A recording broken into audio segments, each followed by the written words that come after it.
To download more lectures, learn more about our project, and to help support it, visit www.bayyinah.com/dream.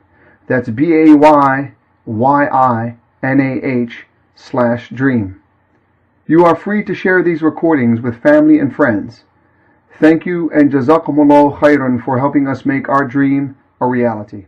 أعوذ بالله من الشيطان الرجيم بسم الله الرحمن الرحيم والعصر إن الإنسان لفي خسر إلا الذين آمنوا وعملوا الصالحات وتواصوا بالحق وتواصوا بالصبر اللهم اجعلنا من الذين آمنوا وعملوا الصالحات وتواصوا بالحق وتواصوا بالصبر.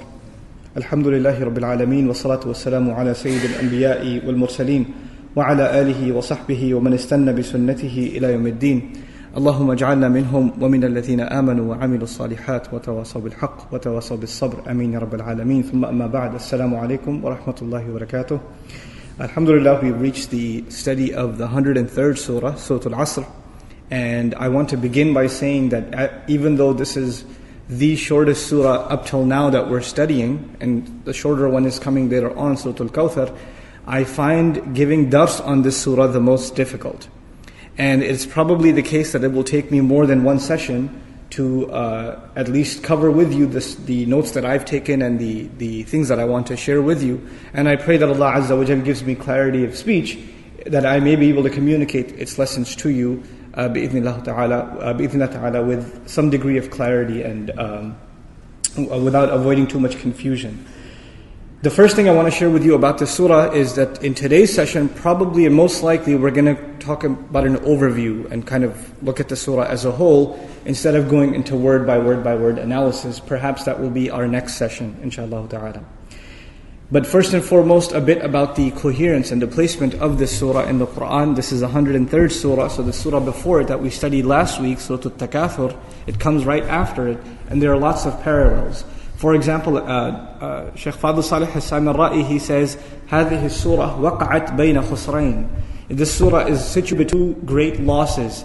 The previous surah said, ألهاكم التكاثر حتى زرتم المقابر. You were deluded by your want of having more and more and more, which was a loss. And the next surah is going to be وَيْلٌ لِكُلِّ هُمَزَةٍ لُمَزَةٍ. And there you find كَلَّا لَيُنْبَذَنَّ فِي الْحُطَمَةِ. The person is being thrown into the hellfire. نَارُ اللَّهِ الْمُوقَدَةِ. So there's loss before and there's loss after, and then in the middle is the surah that says إِنَّ الْإِنسَانَ لَفِي خُسْرٍ. This is the surah of loss. It's situated between those two.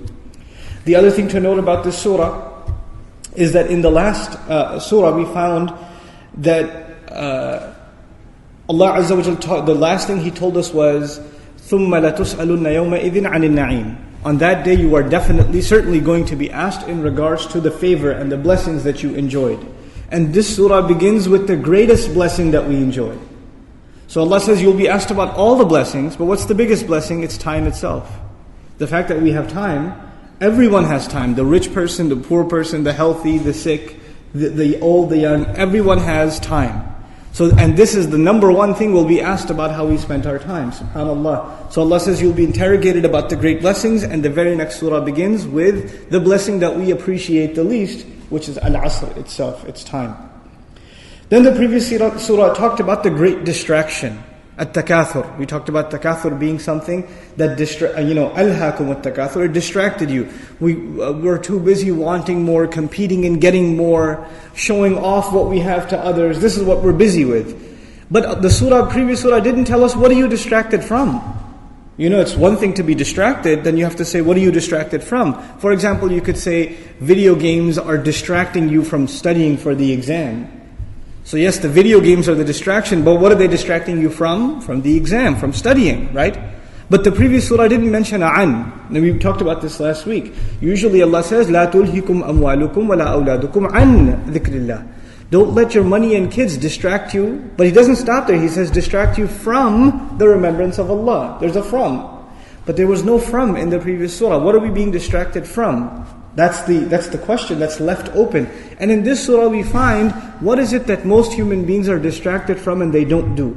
إِلَّا الَّذِينَ آمَنُوا وَعَمِلُوا الصَّالِحَاتِ وَتَوَاصَوْا بِالْحَقِّ وَتَوَاصَوْا بِالصَّبْرِ. When we go into the detail and these lessons of this last ayah of Surah Al-Asr, we'll find this is what most human beings are not concerned with. They're preoccupied with other things. They're distracted from this task. And this is the only task that can save them from loss. SubhanAllah.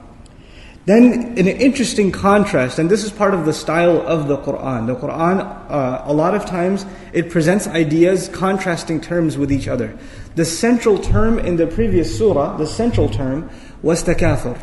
And the central term of this surah is actually khusr, loss. I'm roughly translating khusr as loss. While takathur means to get more and more and more. Wa alaikum assalam wa rahmatullah. At-takathur means to gain and want more and more and more. Khusr literally means to lose your most essential assets. You know, it's one thing you invest your money in a business and you were hoping to make 20%, but you only made 10%. That's a loss, but you still made something. You didn't lose your initial investment. But when you put money in a business and you lose the money you put in and don't make anything on top of that either, you lose your capital investment basically, ra'sul mal, what's called in Arabic, ra'sul mal. You lose that too. Then that is called khusr. In other words, the previous surah was talking about people trying to get more and more and more, and then Allah says, no, the reality is you are in loss. No matter how much you think you've gained, the reality is that you are situated in a position of loss, subhanAllah. We find that this surah is a concluding address of the previous 4 surahs. This began in Surah Al-Zilzal, إِذَا زُلْزِلَتِ الْأَرْضُ زِلْزَالَهَا. Then we studied the surah after that, وَالْعَادِيَاتِ ضَبْحًا.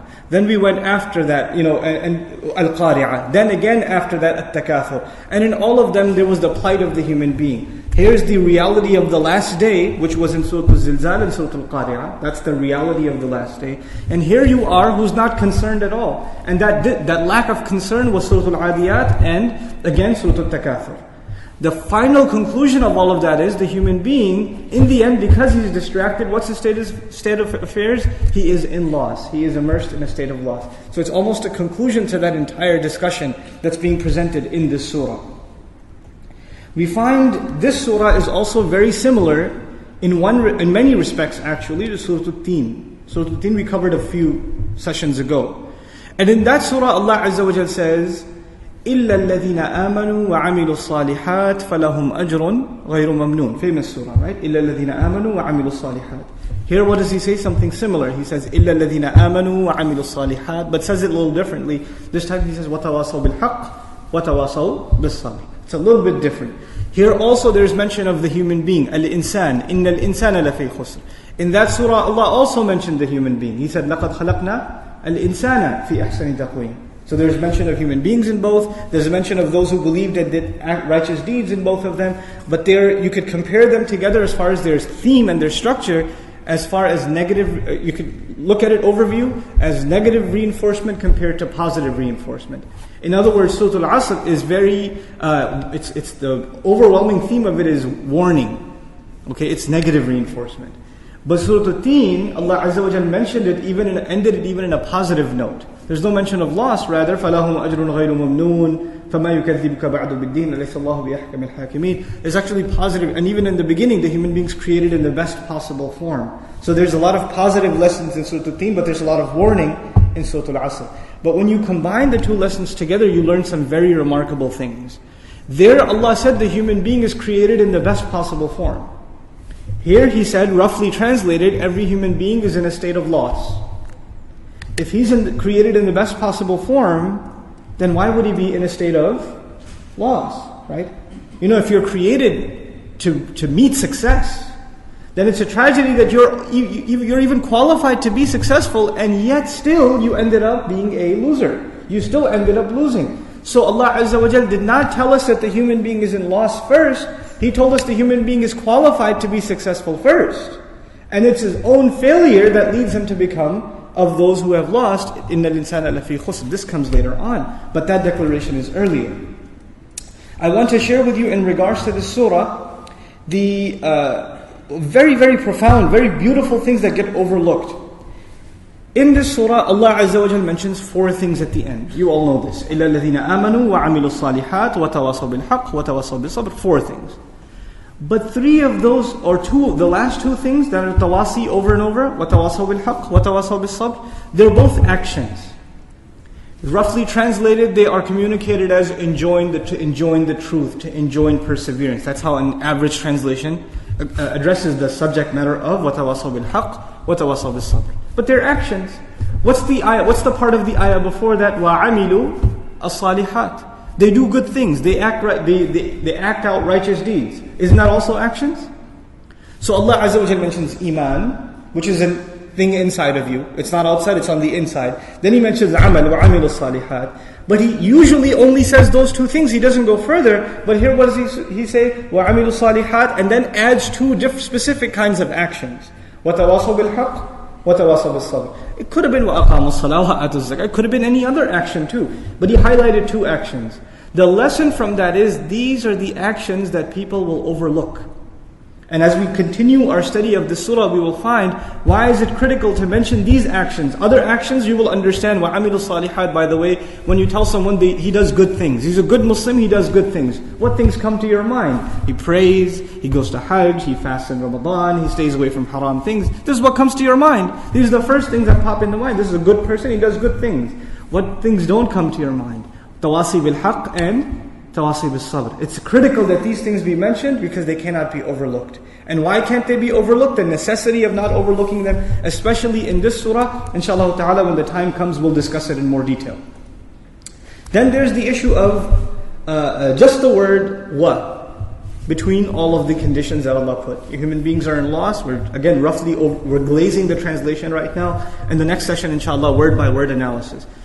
But in this last exception, human beings are in loss except who? And I'm again roughly translating: those who believed, acted righteously, or did good righteous works, and then enjoined each other to truth and enjoined each other to perseverance. But in between those four things, there's an and.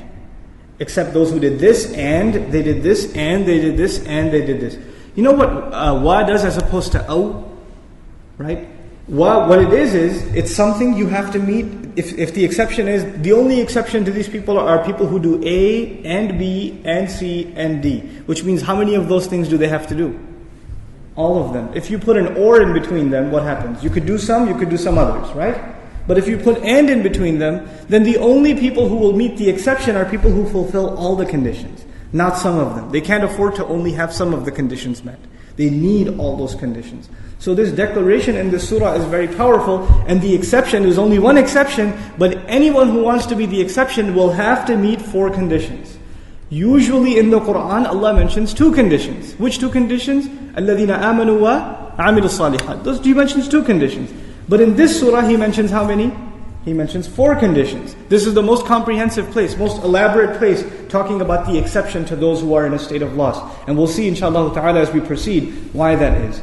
I want to share with you a famous quote in regards to this surah. I think it sums up what I'm trying to communicate. This is by Fakhruddin al-Razi. He said things in his tafseer that sometimes are considered controversial, rahimahullah, but we still don't take away from the fact that he's one of the greatest grammarians we ever had in our history, and one of the greatest mufassirun in our history. Some of his commentary has solved many, many problems. So we leave the bad and we take the good. If there's something that's controversial and it's not acceptable, or it's, even if you want to go as far as calling it a mistake, the issue is, who are we to judge a person based on their mistakes? All of us are full of mistakes. Anybody after Rasulullah sallallahu alaihi wasallam is open to criticism.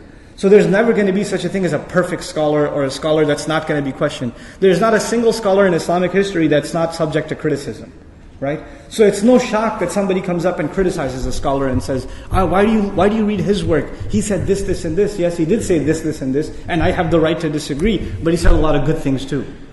And it's, in the end, the criterion of good and bad is the truth, is the evidence. When somebody says things based on evidence, we take it. When somebody says things that are not based on evidence, we don't take it. The bottom line isn't the person, it's the truth itself. So we don't reject people based on a mistake that they make. I mean, think about that. Have you said something wrong before in your life?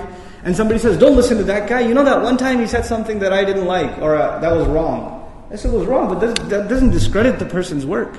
A good example of that even though I'm not a fan of translations, is the Yusuf Ali translation. Yusuf Ali rahimahullah was one of the first translators of the Quran in English. Impeccable English translation. He had a very unique take on riba. He didn't think that interest as it is today is riba, as described in the Quran and Sunnah. He had a weird take on it or whatever. Most scholars didn't accept his take. That doesn't take away from the fact that the guy spent 20 years traveling the ummah, looking at historical sites and writing an extensive translation. May Allah reward him for it. He made a mistake, he made a mistake. You call it a mistake, but you don't pass judgment on the person. Anyhow, the beautiful quote from Fakhruddin al-Razi in his Tafseer Kabir, this is what I wanted to share with you. هَذِهِ الْآيَةِ فِيهَا وَعِيدٌ شَدِيدٌ. The first thing. In this ayah there is an intense, a severe warning, a threat, and a warning that's filled with a promise. لِأَنَّ اللَّهَ تَعَالَى حَكَمَ بِالْخَسَارَةِ. Because in this ayah Allah Azza wa Jal declared loss, utter loss, عَلَى جَمِيعِ النَّاسِ, against all humanity. Allah has mandated loss for all humanity altogether. جَمِيعِ النَّاسِ إِلَّا مَنْ كَانَ آتِيًا بِهَذِهِ الْأُمُورِ الْأَرْبَعَةِ. Except for the one who comes to Allah, who approaches with these 4 exceptions. That's what he's saying. But then he goes further and he says, وَدَلَّ ذَلِكَ أَنَّ النَّجَاةَ مُعَلَّقَةٌ بِمَجْمُوعَةِ هَذِهِ الْأُمُورِ. And the language illustrates that salvation, being saved on the Day of Judgment, hangs in the balance of these 4 things. You meet these 4 conditions and you're saved, and you don't, you're in trouble. And because of the language, it's illustrated that it's illustrated that, subhanAllah. And this is why I felt it urgent to even make the announcement after Jum'ah to invite as many of you as possible to come and listen to the message of this surah, because in many ways this is the summary of the entire Quran, and in many ways this surah is a summary of all of the deen. It's a summary of the entire message of Rasulullah sallallahu alaihi wasallam, which is why ulama give this surah a lot of importance. 3 ayat. It's very short. Every kid memorizes it because it's easy. It's very easy. But the amount of scholarship that has been done on it is daunting. It is absolutely daunting how much work has been done on it. Now, in this series of discourse, what I want to share with you is in the previous surahs, Allah has made comments about the human being. For example, He said a few sessions ago, we studied, يَا أَيُّهَا الْإِنسَانِ مَا غَرَّكَ بِرَبِّكَ الْكَرِيمِ. Human being, what deluded you? What kept you away from your gracious master? What was such a big distraction that deceived you? In other words, that you remember أَلْهَاكُمُ التَّكَاثُرُ? Allah is actually directly complaining to the human being in that surah, saying, what deluded you? What was it that took you away from your gracious master? Then Allah said, يَا أَيُّهَا الْإِنسَانِ إِنَّكَ كَادِحٌ إِلَىٰ رَبِّكَ كَدْحًا فَمُلَاقِيهِ. You forgetful human being, you are chugging away towards your Lord. Like it or not, you are headed towards your Lord, effort after effort after effort, and you're eventually going to meet Him. There's no avoiding it. You could be distracted all you want, you're still headed in that direction. Then He told the human being, لَقَدْ خَلَقْنَا الْإِنسَانَ فِي كَبَدٍ. We created the human being in enormous toil, meaning the life of the human being is full of labor. Whether you want to live like a believer or live like a kafir, doesn't matter, you're still going to have to work. You're still going to have problems. You're still going to deal with stuff in life. So your life is created in struggle. Why not make it a struggle that will benefit you here and the next life? Instead of just struggling, so it benefits you here and has no benefit for you in the next life. And why should you have concern for the next life? Allah Azza wa Jal said, لَقَدْ خَلَقْنَا الْإِنسَانَ فِي أَحْسَنِ تَقْوِيمٍ. He went further a few surahs later. We created the human being in the best possible form. He was designed to achieve high things. But unfortunately, he wasn't able to achieve those high things because what do we find in this surah? إِنَّ الْإِنسَانَ لَفِي خُسْرٍ. Despite that high noble status he was given, most human beings were not able to live up to that nobility. Allah Azza wa Jal makes a lot of comments about the human being with the kind of declaration that is found in the phrase إِنَّ الْإِنسَانَ. This is not the only place in the Quran where we find the words إِنَّ الْإِنسَانَ. This commentary about the human being occurs many times. What does إِنَّ الْإِنسَانَ mean? The human being is no doubt something. Allah is going to say something, make some commentary about the human being. We found several variations in the Quran of إِنَّ الْإِنسَانَ لَكَفُورٌ مُبِينٌ. No doubt the human being is openly and clearly extremely ungrateful and in extreme denial in regards to his master. We found إِنَّ الْإِنسَانَ خُلِقَ هَلُوعًا إِذَا مَسَّهُ الشَّرُّ جَزُوعًا وَإِذَا مَسَّهُ الْخَيْرُ مَنُوعًا إِلَّا الْمُصَلِّينَ. The human being is created weak, pathetic, frail. Some things happen to him, he gets overjoyed. Something bad happens to him, he loses all hope. Allah says, كَلَّا إِنَّ الْإِنسَانَ لَيَطْغَى. No doubt it is the human being that truly rebels. It is the human being that rebels. And the language suggests, don't blame it on anyone else. Don't say society made me rebel, shaitan made me rebel. Nobody else. Human being himself, he rebels. Then he says, إِنَّ الْإِنسَانَ لِرَبِّهِ لَكَنُودٌ. Know that the human being, in regards to his master especially, is very disloyal. All these commentaries about the human being, he's ungrateful, he's created weak, he rebels, he's disloyal to his master. This is all commentary. But what's the conclusion? The conclusion is here. إِنَّ الْإِنسَانَ لَفِي خُسْرٍ. It's not an adjective of the human being. It's not a description of his behavior. It's now the consequence. What is the net result of all of these, misbehaviors? The net result is he is immersed in a state of loss. Important considerations before we get into the surah itself. One more is the general principle versus the exception. Whenever you use the word illa, except, you are talking about what we call in English an exception. What is in majority? What is more in number? The rule or the exception? The rule is in more number and the exception is very few. You say, everybody came except that one. When you use except, you're talking about one or two or a few that didn't come, everybody else is here.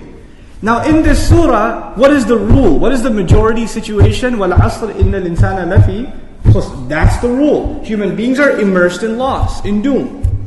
What's the exception? إِلَّا الَّذِينَ آمَنُوا وَعَمِلُوا الصَّالِحَاتِ وَتَوَاصَوْا بِالْحَقِّ وَتَوَاصَوْا بِالصَّبْرِ. By presenting the exception as those who believe and do good deeds, etc., that we're going to study, by presenting them in the form of an exception, what we're learning here is this is not going to be a lot of people. This is going to be few. The vast majority of human beings will be in loss. That's the rule. And the exceptions will be a few. May Allah Azza wa Jal make us from the exceptions. So now, we talked about Surah At-Tin having more of a style of tabshir, and this one having more of a style of indar, meaning good news versus warning. The other thing that's very important to highlight is Surah At-Tin mentioned ajr. إِلَّا الَّذِينَ آمَنُوا وَعَمِلُوا الصَّالِحَاتِ فَلَهُمْ أَجْرٌ فَلَهُمْ أَجْرٌ غَيْرُ مَمْنُونٍ. Right? This surah doesn't mention any ajr. Ajr means reward. There Allah said, a reward that will never be discontinued, a reward that will never be forbidden from them. He uses those words. But in this surah, there's no mention of reward. The only mention is human beings are in loss except these people. But he doesn't say, and these people will get Jannah, and these people will get everlasting life, all of it, nothing. No mention of what they will get. The only thing that's mentioned is, these people are failures, and these people escaped. These people escaped. You know what this is? We call this, in simple English, we call this passing grades.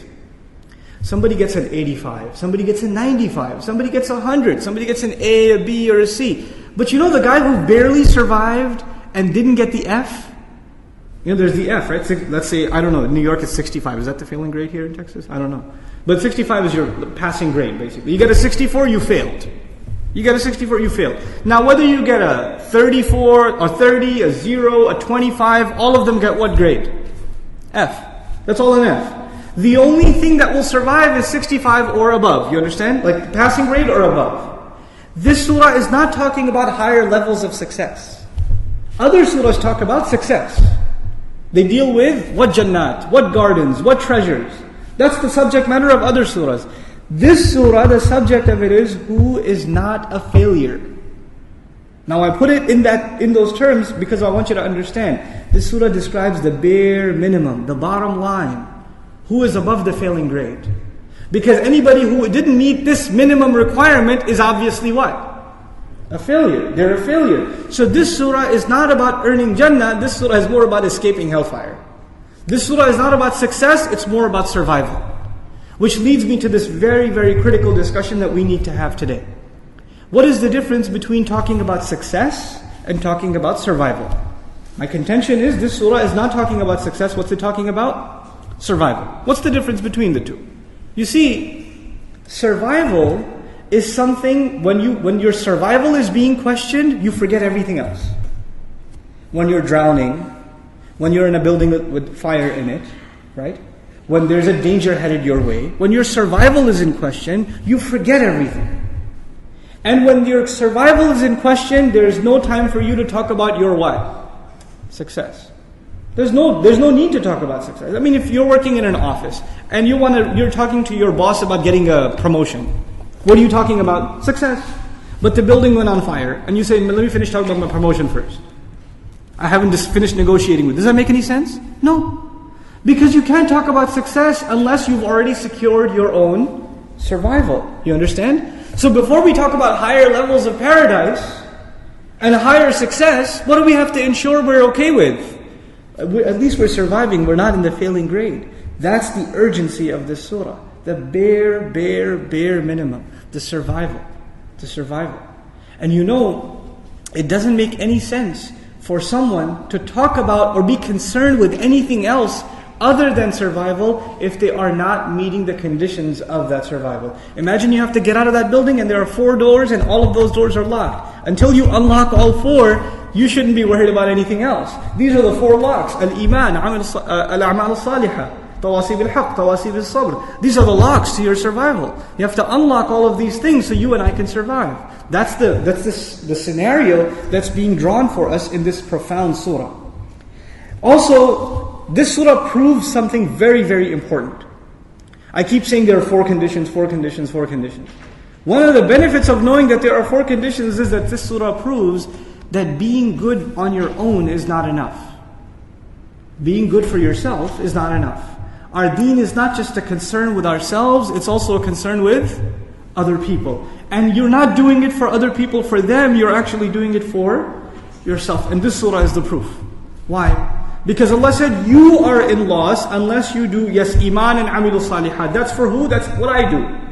But tawasi bil haq, getting the truth to other people. Telling each other to be perseverant and remain committed. Is that about you or other people now? That's others. And tafa'ul in Arabic, from which tawasi comes, it has ishtirak in it, people working together. So it proves, it actually necessitates the concern for others in this quest for our own salvation. Ash-Shawkani rahimahullah commented, it includes ad-du'a ila ad-deen, wal-nasiha fi ad-deen, wal-amr bil-ma'ruf, wal-nahy anil-munkar. This tawasi bil-haq, tawasi bil-sabr, what does it include? You're calling people to the deen. You are giving people counsel and advice, that's part of tawasi bil-haq. You're enjoining and you're commanding to the good, you're forbidding and standing up against evil. This is all part of surviving yourself. You can't just be a Muslim in your own little circle and not be concerned with the evils and the problems outside. You have to take them on and at least speak out against them. A few other things, inshallah, when we get to the nitty-gritty of the surah, but one last comment about the overview and we get into some other features of the wording in this surah. One is the comment of Ash-Shafi'i. We find 2 things he said. One of them is لو تدبر الناس هذه السورة لوسعتهم. If people only reflected on this surah, it would encompass them. It would be enough for them. And then another place he says لو لم ينزل من القرآن سواها لكفت الناس. Had there nothing been revealed in the Quran except this surah, it would have been enough for people. He sees something, Ash-Shafi'i rahimahullah, incredible mind in our history, he sees something in this surah that makes him say this is enough for people. If they only pondered on the lessons of this surah. What is in this surah that's so heavy that he would say something like that, subhanAllah? It's a very heavy thing to say. I want to mention just some overview things. So within that, I want to say, one of the comments is the difference between khusr, which is used here, and 2 other words that occur in the Quran that are similar. There's the word khasara, okay? Like in Surah Nuh. وَاتَّبَعُوا مَنْ لَمْ يَزِدْ مَالُهُ وَوَلَدُهُ إِلَّا خَسَارًا. Not إِلَّا خُسْرًا, but إِلَّا خَسَارًا. So there's one word that's a variation of khusr. Another word that occurs in the Quran is khusran. Khusran. So you got 3 words now. You got khusr, you got khasara, and you got khusran. What's the difference between them and what's the benefit of using khusr in this surah?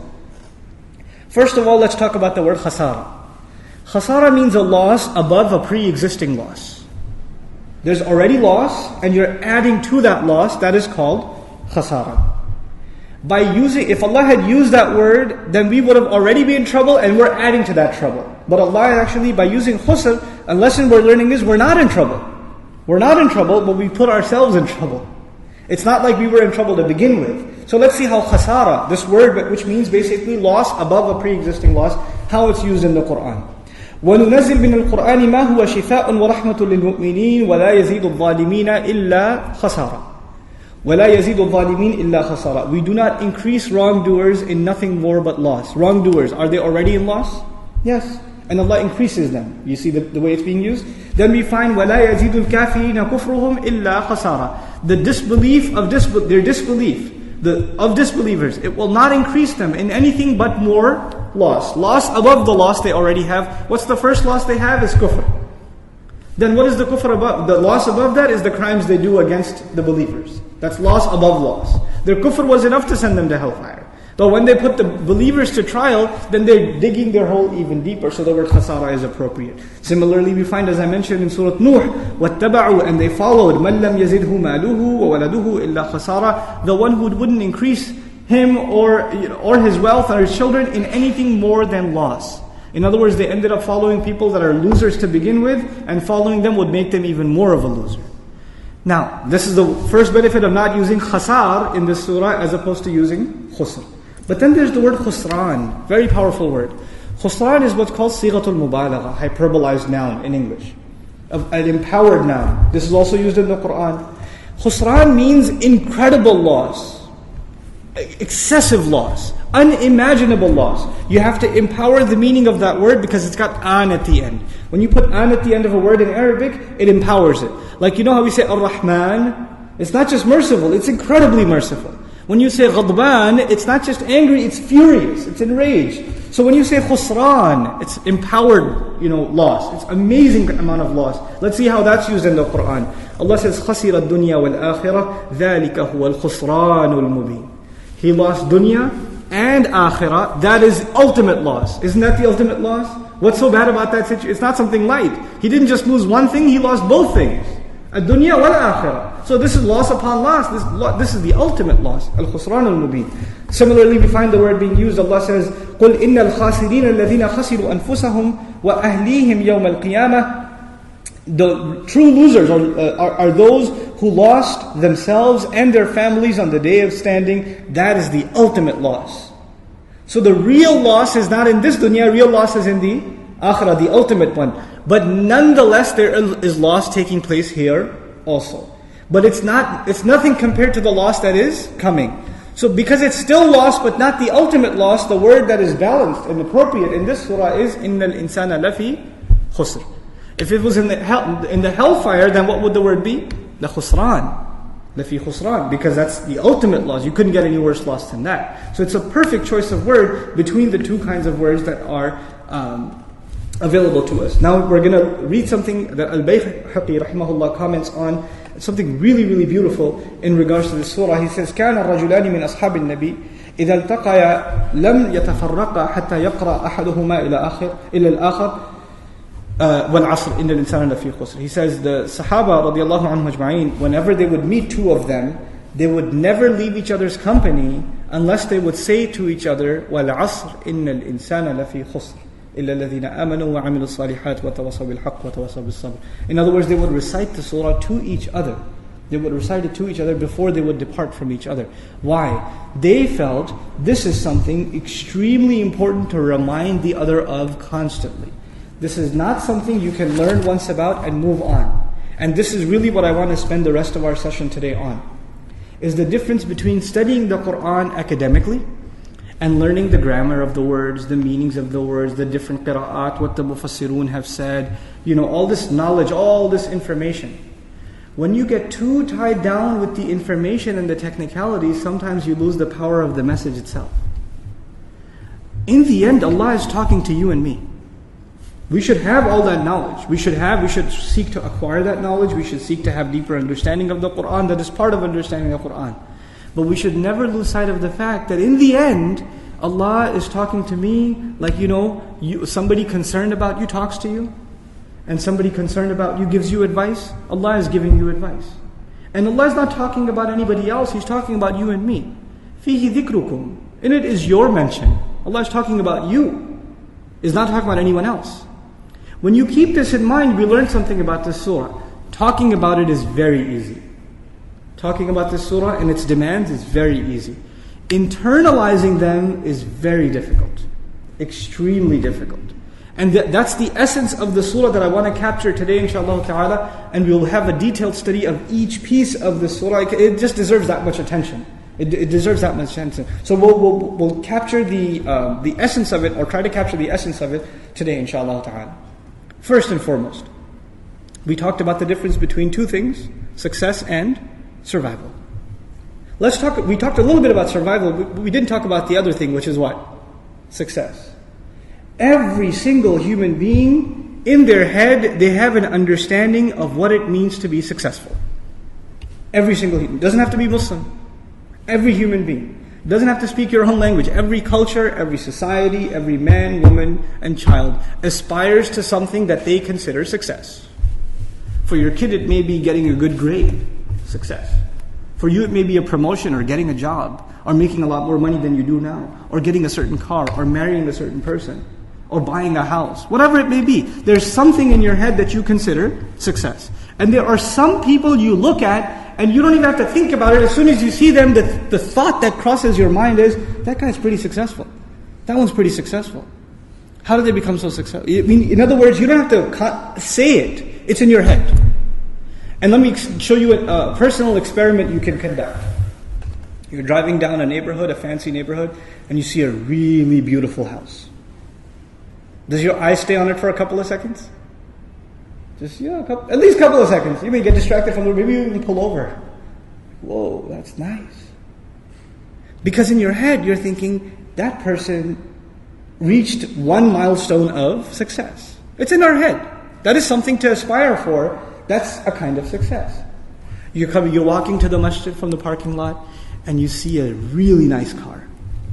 Really nice car. Does your eye stay on it for a couple of seconds? Does a thought cross? You look at the interior just a little more? Even navigation, wow, that's nice. The eye goes. It's something in your head that says, this has to do with success. Now, religiously, we can say, no, Jannah is success. Dunya is not success. We know that. I'm not talking about what you say. I'm talking about what goes on in your head. When you look at stuff. When you think about stuff. And kids are a lot more honest than we are, So I did this experiment with kids. And this is true of all of us, really. But I did this experiment with kids. I said, okay guys, if we're walking down the street and we see a guy who's homeless, he's living in a cardboard box, right? And next to him is a gate, and in the gate there's a guy who lives in a mansion. Really wealthy guy. Who do you think is successful? What do the kids say? Honest answer. They said the guy in the mansion is successful. The guy who's in the cardboard box is a failure. The one who graduated high school is a success. The one who dropped out is what? A failure. The one who won the election is a success. The one who lost is what? A failure. We measure success and failure in these terms. The one who got the job is a success. The one who lost the job is a failure. The one whose business thrived is a success. The one whose business tanked is a failure. This is how we measure success and failure. It's normal. It's totally normal to think like that.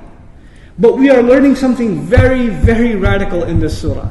We are learning that all of these are not the measures of success or failure. Having a lot of wealth, having things that you want to aspire for, having them is no sign that you're successful, and not having them is no sign that you're a failure.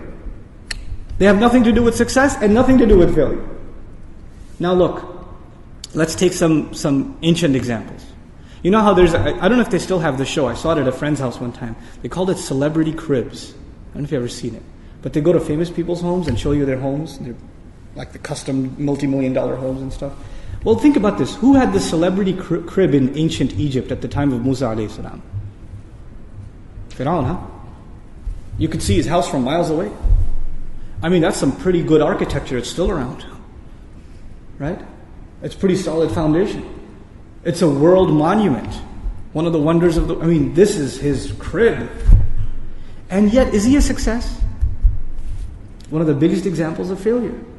When somebody's been able to save a lot of money, we say, this guy's doing okay. He's not in debt. He's pretty successful. He's got a good retirement plan. Look at Qarun in the Quran. Does he have a nice, big enough vault that people have to carry the keys to? Right? His vault is so big, forget the vault. Key has to be carried by multiple guards to go open the vault. SubhanAllah.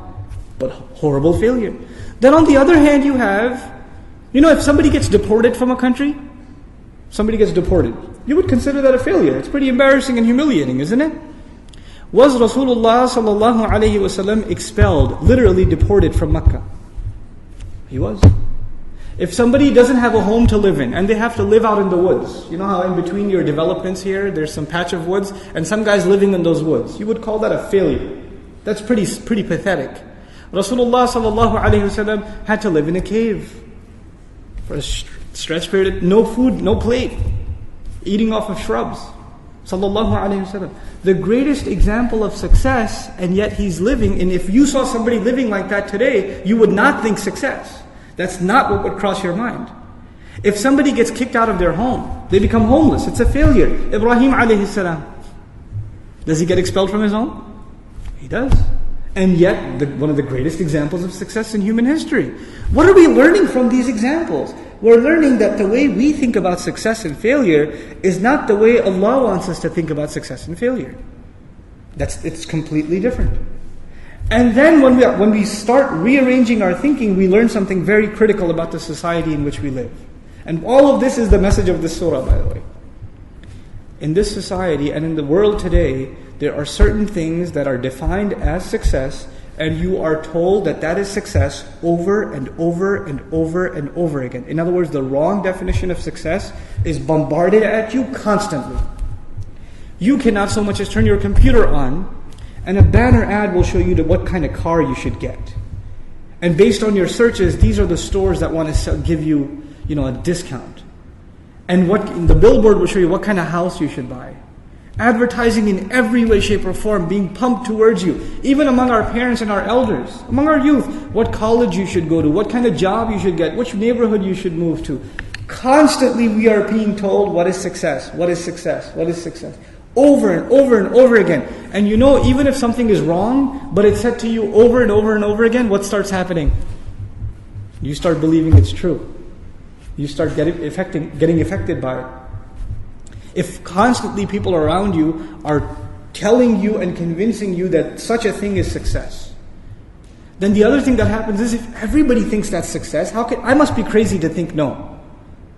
If somebody says, Brother Nouman, this is an interesting concept, but nobody thinks like this. If you have the right to say, nobody thinks like this, seriously, get real. That's exactly right. Just because nobody thinks like this, we have assumed that it's invalid. If this was so true, everybody would think like this. But the thing is, what we're learning is truth is not sweet. Truth is bitter.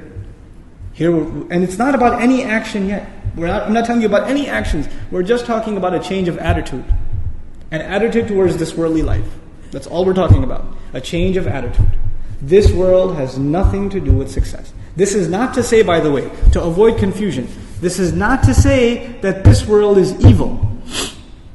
After all, Allah says, خَلَقَ لَكُم مَا فِي الْأَرْضِ جَمِيعًا. He created for you whatever is on this earth altogether. It was for you. It was made for you.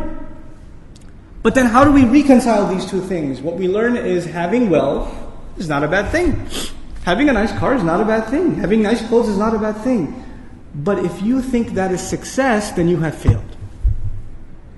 What you aspire towards is not dunya. Having dunya is not a problem. Loving dunya is the problem. Allah Azza wa Jalla doesn't talk against the one who has dunya. He talks about the one who is influenced by dunya. وَآثَرَ الْحَيَاةَ الدُّنْيَا. He was, the worldly life, he gave preference to it. If this becomes your preference, you could be very wealthy and still not be in loss. You could do that. And you could be very poor and still have dunya in your heart and you're still a loser. You're still in loss. This is, before we talk about anything material or on the outside, the first concern here is what is on the inside. So that's the issue of success versus survival. And we talked a little bit now about the rearranging our idea, our concept of what is success. Now that we've come to this point, the lesson to learn in this surah is all human beings are in a desperate need to survive. وَالْعَصْرِ إِنَّ الْإِنسَانَ لَفِي خُسْرٍ. Human beings are drowned in loss. Human beings are lost. They're in loss, immersed in it. What does that tell you? That tells you that there are no exceptions. There are no exceptions. Allah doesn't say إِنَّ الْكَافِرَ لَفِي خُسْرٍ. Some Mufassirun commented, al-insan ay al-kafir. We'll talk about that. Like the human being, it's referring to the kafir. It's referring to the kafir if he is in khusr at the end. But we find narrations of the Sahaba who were concerned about the first part of Surah Al-Asr. When Surah Al-Asr was revealed, وَالْعَصْرِ إِنَّ الْإِنسَانَ لَفِي خُسْرٍ. Those who only heard that much said, what are we going to do? Until the exception came and gave them relief. إِلَّا الَّذِينَ آمَنُوا وَعَمِلُوا الصَّالِحَاتِ وَتَوَاصَوْا بِالْحَقِّ وَتَوَاصَوْا بِالصَّبْرِ. So this exception becomes critical because this becomes a matter of our survival. This becomes a matter of our survival. And if we don't address this, then there's no point talking about success. There is no success then. We have to rearrange our thinking in regards to the demands that are being placed on us in terms of this surah. The last thing I want to share with you in today's session, inshallah ta'ala, is imagery. And we'll build on this imagery inshallah ta'ala in our next session and go and finish the word by word study and analysis of this surah. And the imagery that I want to share with you is one that will help you understand the larger concept of Surah Al-Asr. Imagine with me that you are drowning. And you are unconscious. Two things. You're drowning and you're unconscious. Do you have a lot of time?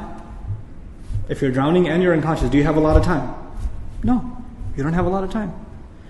Which means your time is running out. And you know in Arabic, what word is used for when time is running out? The word for that is al-asr. And asr literally means time that is running out. It's the last part of the day when the day is running out. Is time of asr prayer. Okay, asr literally comes from asir, juice that is squeezed out, time that's being squeezed out of your hands. You know, asr al-thawba even it's used. That you take a cloth that is drenched in water, and when you squish it like this, all the water comes out. Asala as a verb is used like that, right? To squeeze it out. So Allah talks about this time. You're drowning, you're unconscious, your time's running out. What's the first thing you need to do to be able to survive if you're in that position? If you hope to survive, what's the first thing you're going to need? What do you think? Wake up.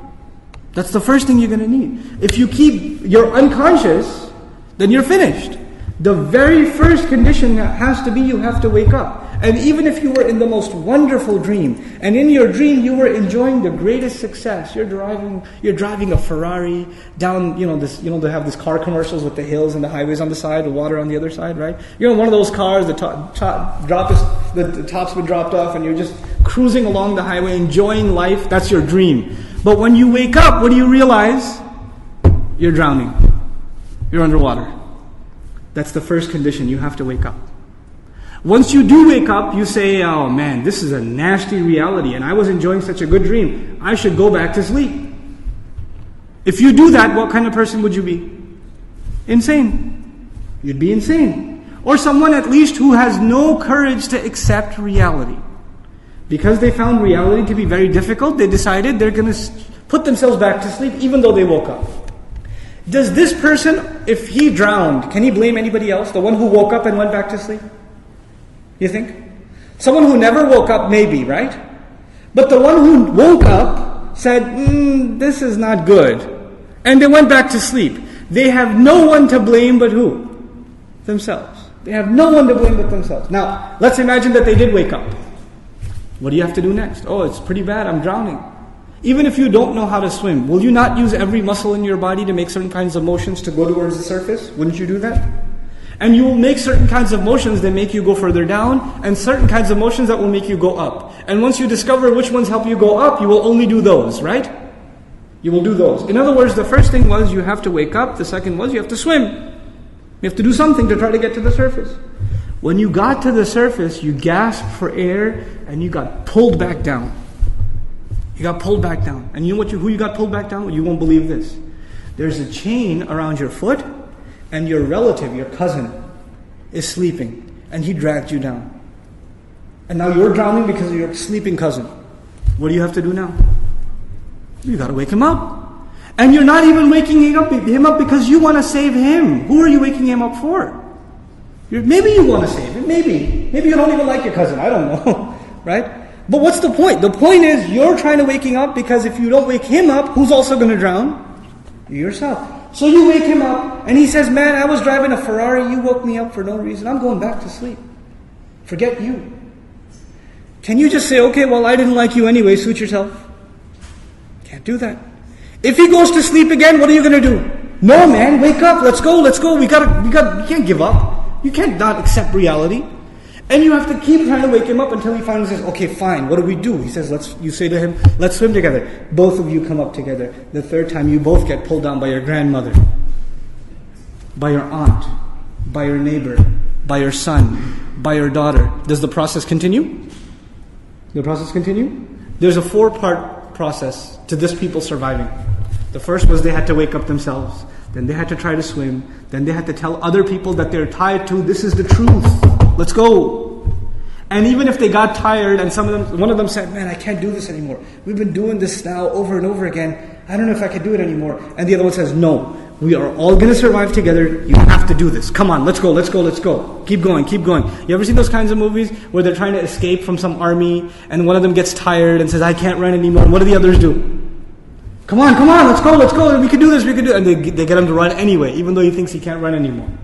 They work with each other because their survival depends on each other.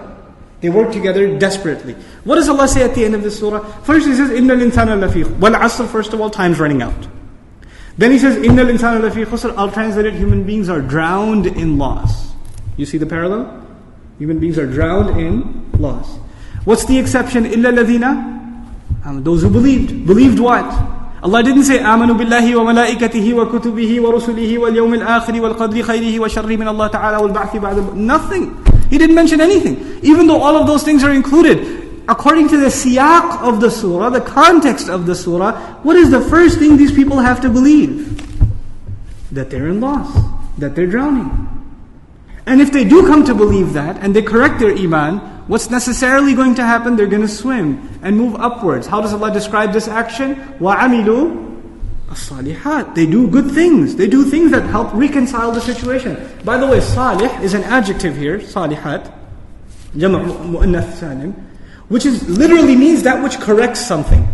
Something was wrong and it corrects it. So they do actions that correct the situation. Literally like the guy trying to swim.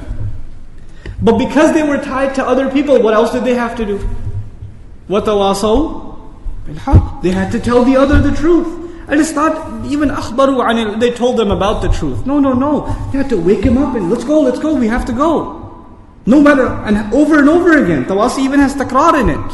It has repetition in it. Over and over again they said, this is the truth, this is the truth, this is the truth. You know why? Because the people you're trying to save, even if you wake them up temporarily for 20 minutes, 30 minutes during a khutbah, guess what happens when the khutbah is done?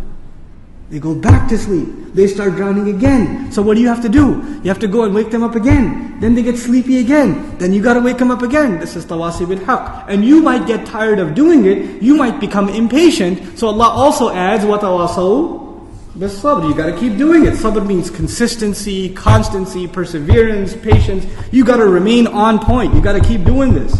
Because your survival depends on it. In the end, if you do all of these things but you have no patience, and you give up, you drown too. So even if you had iman, and you had good deeds, and you told people about the truth, but you didn't have sabr, you still drowned. So how many conditions do you have to fulfill to survive? All four. All four conditions are required. They're critical and they're necessary.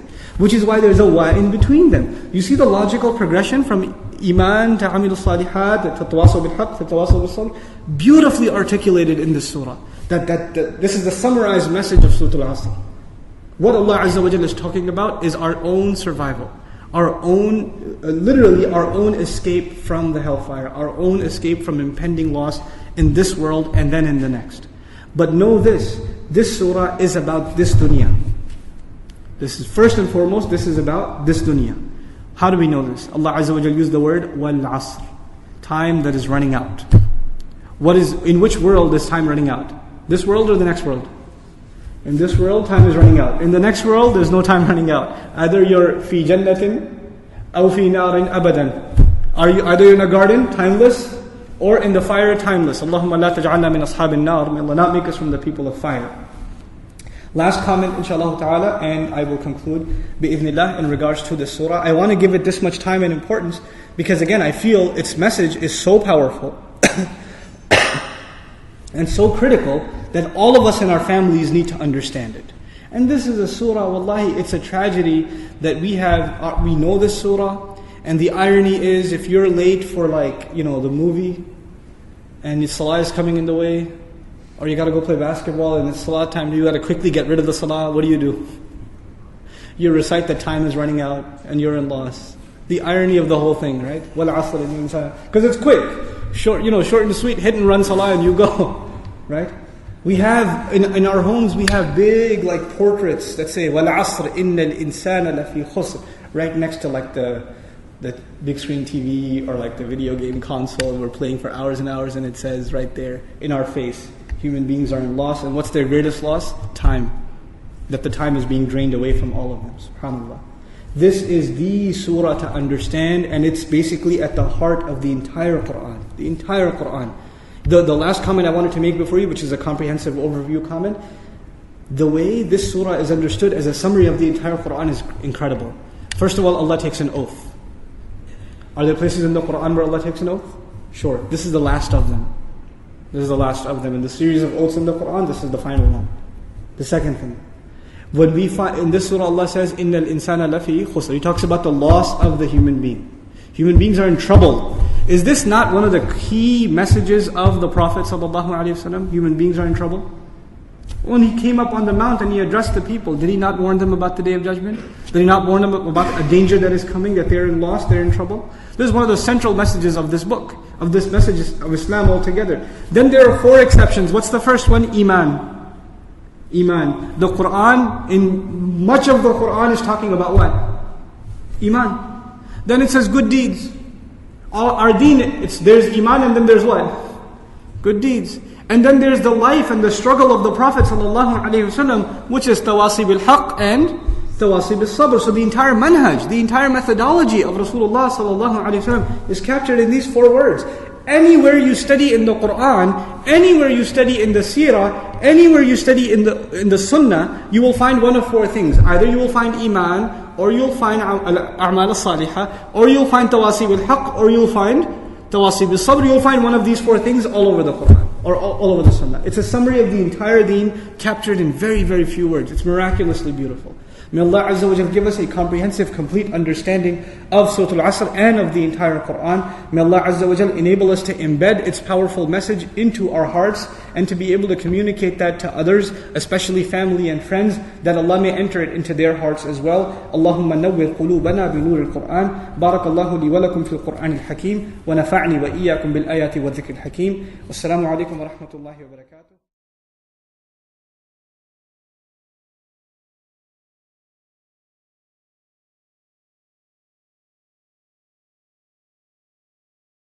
To download more lectures, learn more about our project, and to help support it, visit www.bayyinah.com/dream.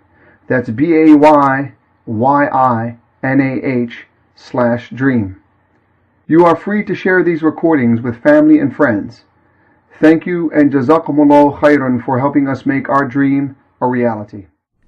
أعوذ بالله من الشيطان الرجيم. بسم الله الرحمن الرحيم. والعصر إن الإنسان لفي خسر إلا الذين آمنوا وعملوا الصالحات وتواصوا بالحق وتواصوا بالصبر. اللهم اجعلنا من الذين آمنوا وعملوا الصالحات وتواصوا بالحق وتواصوا بالصبر. الحمد لله رب العالمين والصلاة والسلام على سيد الأنبياء والمرسلين وعلى آله وصحبه ومن استنى بسنته إلى يوم الدين. ثم أما بعد. Inshallah ta'ala, we're starting our second session on Surah Al-Asr. The first one was on Sunday, and that was mostly the overview and a broader look at the contents of this profound surah that most, if not all of us, have memorized. It is made up of 3 ayat. It's one of the shortest surahs in the Quran, and something very, very commonly repeated and known. Inshallah ta'ala, today we're going to complete the overview and then move on to the word-by-word analysis and some commentary from great ulama of our history that have pondered upon this surah and written some great things in their tafsir in regards to it. The first thing we're going to talk about today is the fact that this is one of the surahs that belongs to a score of surahs that begin with oaths, a qasam. Allah Azza wa Jal takes an oath in many, many, many surahs. And in this series we have talked about this before. The benefit of Allah taking an oath, what rhetorical purpose does it have? What's the purpose of Allah swearing? The rough translation, if I was to say, Wal Asr, I swear by time. That's a very coarse translation, but still, the point that's coming across is Allah Himself is taking an oath. He's swearing by something. What's the benefit of Allah Azza wa Jal swearing? There are a few. One of them is to acknowledge the grandeur, the magnificent nature of something. Whatever Allah swears by is something profound and magnificent. This is one opinion held by Mufassirun. This is certainly the case here, or part of the case here. Why? Because in many hadith, for example, لا تسبوا الدهر فإن الله هو الدهر. Very famous hadith, and other types, this type of hadith, they're found in Sahih Bukhari and Muslim. They're very, very common. don't curse time, because Allah Himself is ad-dahr. He is time. Allah describes Himself as the timeless, right? So don't curse time. So it has to do with divine attribution, time itself. So we're not supposed to say things like, "Oh man, that was a bad day," right? Or "This was a terrible year." You know how they use these adjectives for time? The very explicit words of the Messenger ﷺ forbidding us from doing that. So one way this has been understood is al-asr huwa ad-dahr. Allah swore by time, asr, and the almost synonymous term to that is dahr, which also occurs in the Quran. So it's something that is magnificent. That's something that is profound, something that demands reflection. In other words, Allah is calling the human being's attention to reflect on the passage of time. That's one meaning. The second is that we talked about the object of the oath and the subject of the oath, the muqsam bihi and muqsam alayhi, the Arabic terminology. What I mean by that, I'll repeat it very, very briefly. If I say to you, "I swear by Allah, I didn't do that." I said this long sentence, "I swear by Allah, I didn't do that." The object of my oath is the word Allah. And the subject is what? I didn't do that. Right? So there's the object and the subject. In this surah, there's also the object of the oath, wal asr. What's the object? Al-asr. What's the subject? Innal insana lafi khusr. Allah says He swears by time, or by the passage of time, and then He declares that all human beings are immersed in a state of loss. So there's the object being time, and the subject being the loss of the human being. When this happens, typically in the Quran and also in ancient Arabic rhetoric, the object is actually a proof of the subject. That's one of the ways it's understood, that the object is a proof of the subject. It's a dalil for the subject. In other words, if you say human beings are in loss, and somebody says, "What's your proof?" Well, in this surah, what's the number one proof that human beings are in loss? That the human beings are immersed in bankruptcy? Time itself is proof. What is the one thing human beings are losing all the time? Time.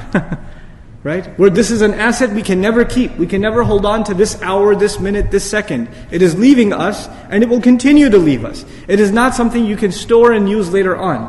It is something that, and by the way, we have lost a lot of time already. You look back in your life and you say, there are so many opportunities I could have taken advantage of and I didn't. I could have used my time better, but I didn't. I had this opportunity and that opportunity, but I didn't make the most of my time. So there's this regret about time that has already passed away. And you should use that regret to transform the way you're going to use your time in the future. But essentially, Allah has tied two things together. The idea of thinking about human loss and He associated that with the passage of time. So one is the proof of the other. Another way Al-Asr is understood is, it's not just, and we'll see this later on as is commented in Ash-Shafi, is that Asr is also, it refers to the life of nations. The zaman, the duration of the life of an entire nation. You know how entire nations rise and then they fall? Right? So when Allah uses the word Asr, it doesn't just refer to the passage of a time of a day, only, or the life of one person, but the life of an entire nation. And these rises and falls of nations themselves are proof that human beings are in loss. History itself becomes a proof that human beings are in loss. And that's captured by Allah saying, وَالْعَصْرِ إِنَّ الْإِنسَانَ لَفِي خُسْرٍ. Then you go further and we find that this is the second and very important concept as far as the relationship between muqsam bihi and muqsam alayhi, is that the oath, that the object of the oath is a witness for the subject of the oath. This is different now. We said two things. The object is a proof of the subject, that's one thing. The second is the object is a witness for the subject. In other words, Allah calls a witness against this subject. How we understand that now in Surah Al-Asr is Allah is bringing time as a witness to something. What is time supposed to witness? That no doubt human beings are immersed in loss. What does that mean? That means many, many, many human beings. And as we study the exact commentary of the Mufassirun, this will become more clear. But to make it very brief and simple right now, for now at least, is the following. You and I, and humanity at large, they run after things. We run after things that are actually distractions from our real purpose in life. That should remind you of a surah we studied, the one before this. Alhaakum at-takathur. It deluded you. The want of more. The mutually shared urge to get more and more. It distracted you from your real purpose. Most humanity is distracted running after the wrong thing. They're running after the wrong thing. Now, Are we the first people to run after wealth? Or to run after a house? Or to run after getting married to a beautiful woman? Or this or that? Whatever it may be. Are we the first to run after these things? Or were there people before that ran after these things too? They were. And people ran after them thinking that they are going to have success. When they get them, they will have success. And time, Allah made time a witness that people came and they ran after these things and they failed. And then other people came and they ran after these things and they failed again. And other people came and did the same thing again. Thousands upon thousands of years, hundreds upon hundreds of generations, one after another, the same drama over and over again. And one creation of Allah has been watching it happen. It's witness to this thing over and over again. It's almost as though when it sees our struggles, it says, here we go again. Here's another one. So in other words, time is a witness to the tragedy of human life, the tragedy of the human beings' aspirations headed in the wrong direction. So time is being brought as a witness against us, or a witness to the tragedy of the human being. And finally, the word al-asr, just from when we get into linguistic analysis, again, this will become more clear. We're still in the overview right now. And in the overview, one of the meanings of asr is time that is running out, or the last ebb of time, the last portion of time. Even Salat al-Asr is the last part of the day, right? When time's running out. And classically speaking, Asr was the time in ancient society, especially in Arab society, when the merchant and the traveler, they're always in a hurry. Because when it's nightfall, there's a lot of danger and they can't protect their assets and things like that. So the most hustle and bustle happens when? At Asr time. That's the busiest, most urgent time. And by using that as an oath, there are other times of day that Allah uses for an oath also. He says, وَالصُّبْحِ إِذَا أَسْفَرْ وَالْفَجْرِ وَلَيَالٍ عَشْرٍ وَالضُّحَى. These are different times of the day.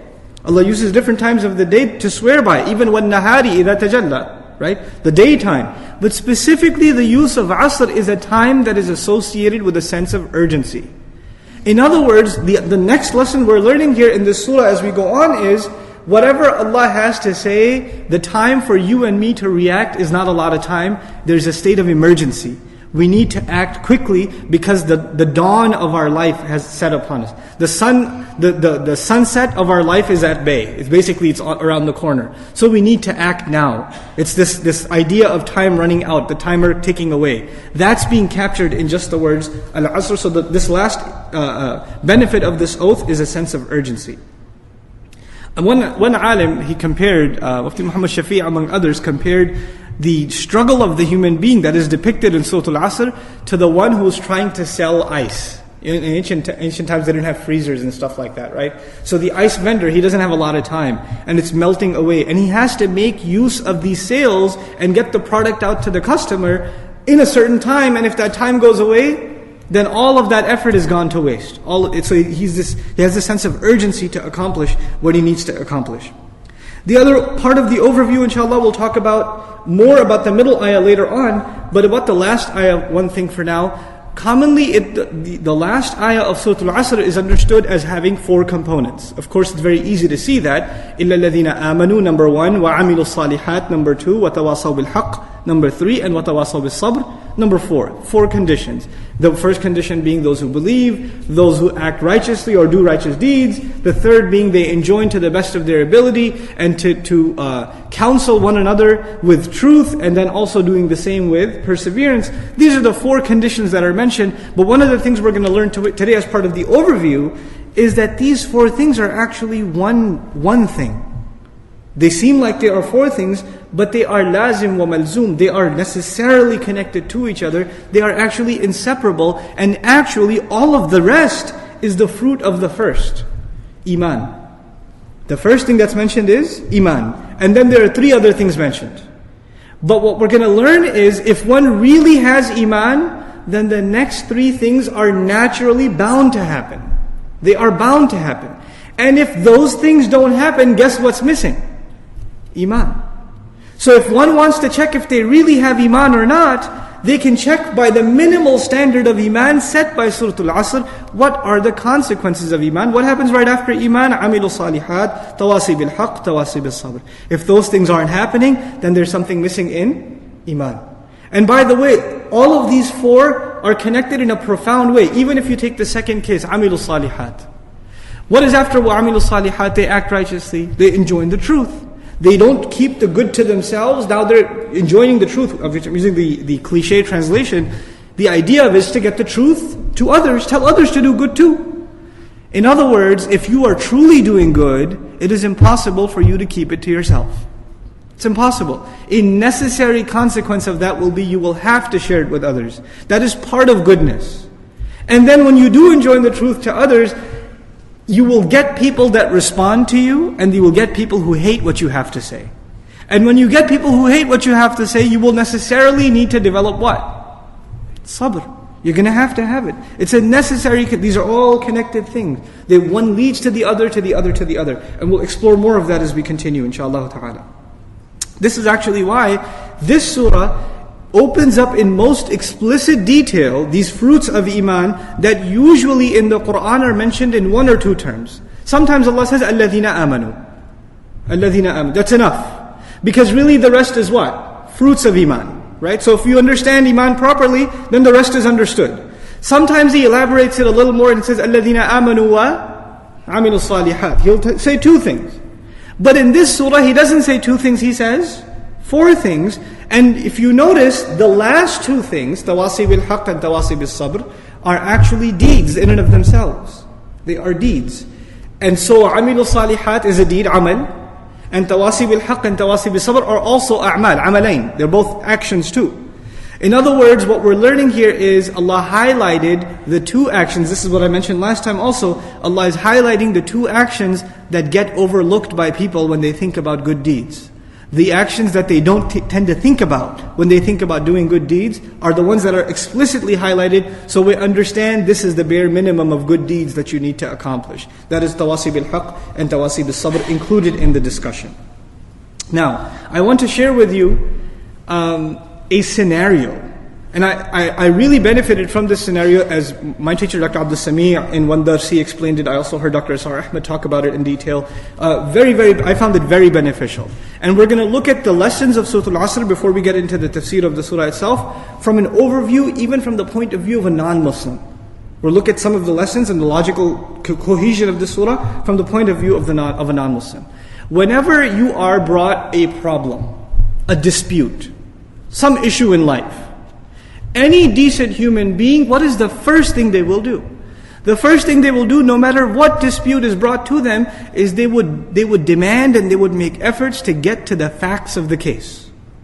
The first thing is to get the facts right, to get to the truth itself. You wouldn't just take it at face value, you would explore it. And the more serious the problem, the more serious your inquiry into getting to the truth. You would have to exhaust yourself in getting to the facts of the matter. Okay, this is the very least requirement of not a believer but of decency.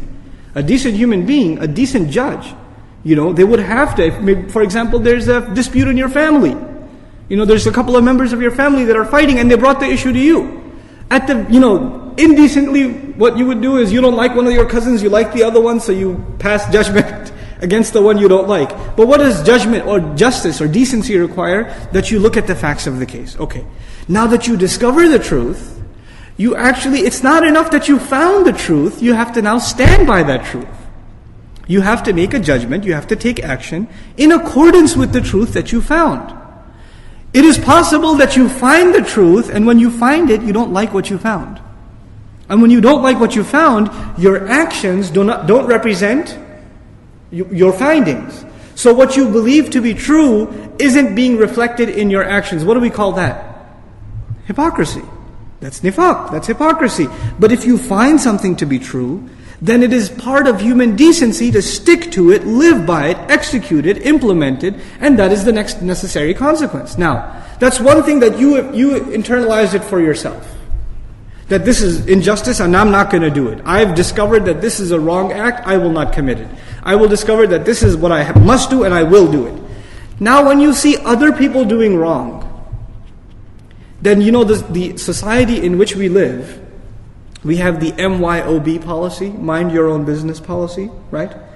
This is not the policy of the prophets. This is not the policy of the believers. In other words, if the prophets were to mind their own business, then salah and dhikr of Allah would be it. That would be it. You have Surah Al-Muzammil. The messenger is being told, sallallahu alayhi wa sallam, قُمِ اللَّيْلَ إِلَّا قَلِيلًا نِصْفَهُ أَوْ انْقُصْ مِنْهُ قَلِيلًا أَوْ زِدْ عَلَيْهِ وَرَتِّلِ الْقُرْآنَ تَرْتِيلًا. Recite the Quran.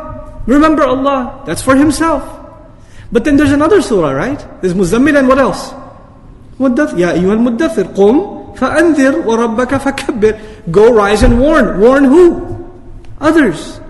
Tell them what you're doing is wrong. Now, if you find something to be wrong, and when you see a wrong happening, it is human decency to say that you should at least speak out against it.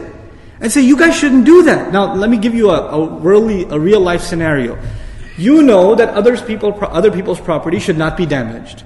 Right? People have the right that their property should be respected. You're walking down the street, and a couple of kids are playing baseball in the street, and they're hitting the ball really hard, and it's hitting other people's cars. Right? Now you know the truth already. The truth is they shouldn't be doing that. You wouldn't do that yourself, so you've done a good thing for yourself. You're not a criminal, fine. But is that enough? Is that enough that you just walk by and the thought comes to your mind, maybe I should tell these guys this isn't a good thing. Maybe I should tell them they don't have a right to do that to other people. Maybe I should stand up for justice. But when you want to stand up for justice like that, you know some other thoughts come in your mind that stop you from doing that. What comes in your mind? And these guys might get together and beat me up. I might become the baseball. Right? Instead of bashing the car, they might bash me up. So I better keep my mouth shut if I know what's good for me. I know it's wrong, I shouldn't do it, but I don't have the guts to tell them not to do it. You understand? I know it's right, I must do it, I don't have the guts to tell somebody else, I don't know if you should do that or not. At the very least to tell them. If you can't enforce it, at least to tell them. Now the thing is, a decent human being, a courageous human being, doesn't just stop themselves from doing wrong. What else do? They open their mouth about it. And you know what? Even kuffar do that. Even non-Muslims do that. Even mushrikun do that. Even when they believe for some of them believe, for example, that, animals have a right not to be eaten or whatever. They don't just become vegetarians. What else do? Animal rights protests. Right? They go out and they speak their mind. First they convince themselves of something, then they implement it on themselves, and then what do? They go out there and stand up for it. They'll even take a beating for it, might get sprayed in the face for it. And this is not even Muslims. But this process exists for those who commit to something. Where does it all come from? It all started from their belief. Their belief was really strong, and it was strong enough to change their behavior. It was strong enough to change their behavior, then it was strong enough to make them speak out about it. And it was when they spoke out about it and they got tough times for it, they were willing to persevere. They were willing to just stick it out. No matter what, we're going to do this thing. So you have this idea of, this progression that starts with conviction. It doesn't just happen with Islam, it happens with any ideology, by the way. Communists did this. Students in Tiananmen Square did this. The Irani society did this when they revolted against the Shah. They did they believed something, they changed themselves, then they stood up for it and they spoke out about it, and when persecution came, they were patient, perseverant. This is even among non-Muslim history, you find this is the revolution of Gandhi or whatever, right? Same idea. It is the same logical progression. But now we're taking this human, and by the way, every time this kind of struggle happens, from a non-Muslim, we're not even talking from an Islamic point of view. From a non-Muslim point of view, those people who do this, who follow this process, are called heroes in history. They call them heroes in history. Whoever followed this procedure. Whether it's Martin Luther King, whether it's God, whoever it may be, they are looked upon as people who accomplished great things because they stuck to their beliefs and they stood up for justice, no matter what the cost, right? And their days are celebrated and there are books written about them, monuments made about them. All of this is done because human beings deep down inside, no matter what culture, what tradition they come from, this is the process of decency that they respect. But then to imagine that you're fighting for something that in and of itself is incomplete. Most human beings, even great human beings that struggled, whose struggles are commendable, they ended up struggling for something that in and of itself may be true, but it's only a small part of the truth. It's not the whole truth. And what Allah gave to us is the entire truth.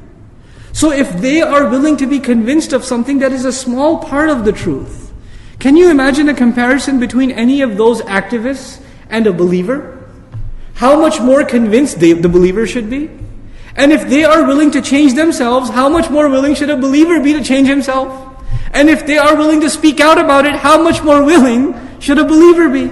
And if they are willing to stand up against oppression and still stick to their beliefs and stand up for them and speak the truth no matter what the cost, how much more of a right does Allah have on the believer? Sometimes the kuffar becoming, man, they can stand like that and compete in sabr. This is why Allah says to us at the end of Surah Ali Imran, He says, Ya ayyuhal ladhina amanu, isbiru, wa sabiru, wa rabitu, wattaqullah. Those of you who claim to believe, have perseverance, then compete in perseverance. Meaning your enemies also have sabr. They have beliefs, and they act out on those beliefs, and no matter how hard it gets, we must persevere. We must move forward. They have this idea. You should compete with them in sabr and remain consistent. وَرَابِطُوا وَاتَّقُوا اللَّهِ. And you have something they don't have. Your taqwa will give you strength. They don't have taqwa. They will not give them strength. You will be able to beat them in this competition of sabr and perseverance. SubhanAllah. So, this was the overview that I wanted to share with you before we got into the tafseer of the surah itself. Now we begin bi'idhnillah ta'ala. First we begin with the ayah wal asr. We already talked about the oath and its benefits, so we'll look at some of the opinions of the Salaf, including the Sahaba. We begin with Ibn Abbas radiallahu ta'ala anhu. He says it refers to the ages, meaning different ages of different nations, and the decades and centuries that have passed in human existence. In other words, when we said Allah is talking about all of human history as proof that human beings are in loss, even today, that's what Ibn Abbas radiallahu ta'ala anhu is saying in a nutshell.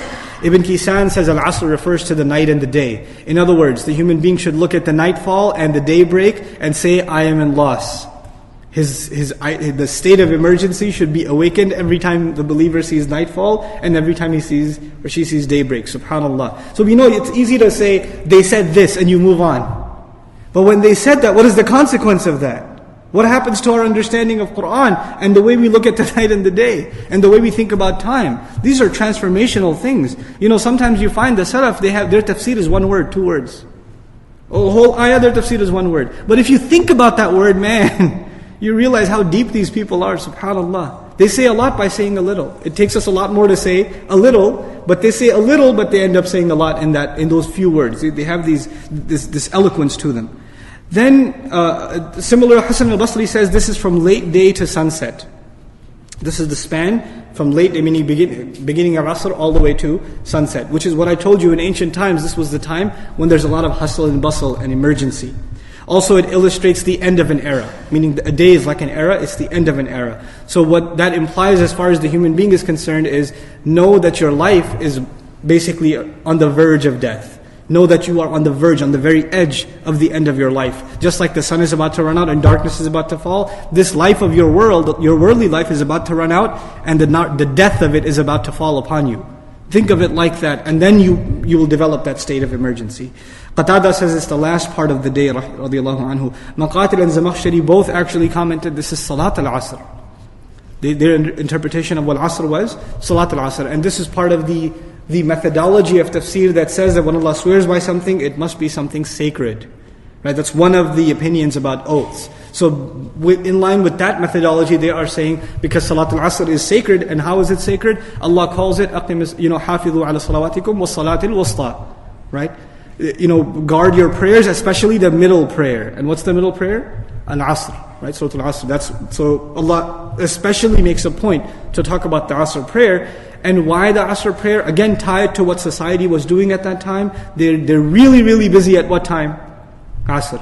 That's when their meeting is. That's when the project is due. Then when the store is most busy. When the store is most busy, that's the hardest time to leave and make salah, isn't it? When the meeting is going on, between exactly the times of, that's the time for them. When they have to break away from their dunya activities and go and make the salah. So Allah swears by that, and the fact that they're not able to do that, they are in loss. SubhanAllah. Then in Adwa al-Bayan we find, actually, first we'll go to Aysar al-Tafasir, it says, Ad-Dahru kulluhu. Al-Asr refers to time, all of it. And when we get to linguistic analysis, we'll see the difference between the word Dahr and the word Asr. In Surah Al-Insan, Allah says, أَتَى عَلَى الْإِنسَانِ حِينٌ مِنَ الدَّهْرِ. So the word dahr is used. Here the word asr is used. So we'll understand the difference between these two words. But anyway, Aysar al-Tafsir says, الدهر كله. Adwa al-Bayan says, الزمن كله أو جزء منه. It is all time or a portion of time. And because of that portion of time, some Mufassirun even said, Al-Asr here is referring to the life of the Prophet ﷺ. And they interpreted this because in another place in the Quran, Allah swears by the age of the Prophet. لَعُمْرُكَ. He swears by the lifespan of the Prophet ﷺ. So they inferred from that when Allah says, Wal-Asr, it's referring to the seerah of the Prophet ﷺ. In other words, the life of the last messenger that is being sent to all humanity. If they don't listen to him, they are definitely in loss. You see the connection? Because this is the dawn of, or this is pretty much the sunset of the life of this world. This is the last messenger. This is one of the greatest signs of the end of this world, is the coming of the final messenger. And his life in and of itself is the biggest proof that human beings are headed for tremendous loss. So that's how they understood the word al-asr also.